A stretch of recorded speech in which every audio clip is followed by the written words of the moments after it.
পরকীয়া প্রেমিককেই বিয়ে করলেন সেই নারী, 2 সন্তানও ফেরাতে পারেনি মায়ের মন।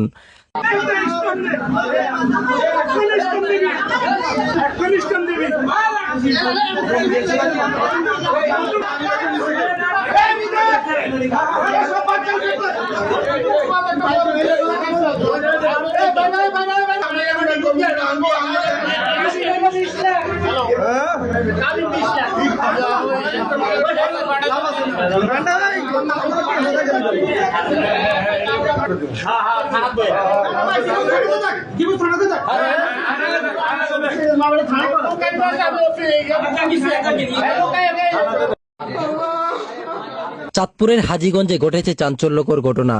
প্রবাসী স্বামী নিজের স্ত্রীকে পরকীয়া প্রেমিকের সঙ্গে হাজীগঞ্জ বাজারে হাতে নাতে আটক করেন।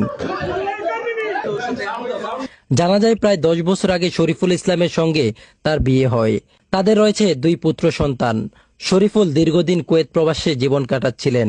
অভিযোগ, গত 5 বছর ধরে স্থানীয় যুবক ওয়াইফাই ম্যান তুহিনের সঙ্গে গোপন সম্পর্কে চলছিল স্ত্রীর। শনিবার স্ত্রীকে অনুসরণ করে হাজীগঞ্জ পূর্ববাজারে প্রেমিকের সঙ্গে আটক করেন স্বামী। শরীফুলের দাবি প্রতি মাসে স্ত্রীকে প্রায় 1 লক্ষ টাকা পাঠাতেন, অথচ সেই টাকা খরচ হয়েছে প্রেমিকের পেছনে। পরে স্থানীয়দের উপস্থিতিতে তালাকনামায় স্বাক্ষর করেন স্বামীকে ছেড়ে প্রেমিক তুহিনকেই বিয়ে করেন ওই নারী। 2 সন্তানকে ফেলে এমন সিদ্ধান্ত এলাকায় বইছে সমালোচনার জোর। স্থানীয়রা বলছেন এটি সামাজিক অবক্ষয়ের ভয়াবহ উদাহরণ।